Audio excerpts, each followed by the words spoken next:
नमस्कार मित्रांनो, आता आपण आलो कोकणामध्ये.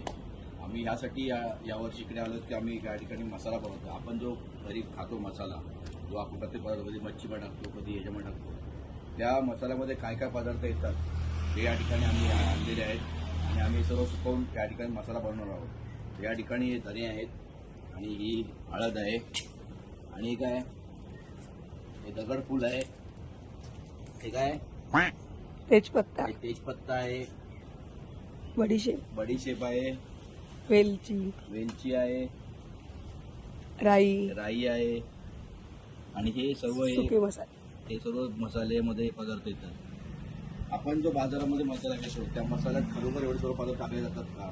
आणि हा मसाला जर आपण घरी बनवला त्यामध्ये किती आयुर्वेदिक वनस्पती आहेत यामध्ये, ज्यांनी तुमच्या शरीरातले 50% आजार कमी होतात.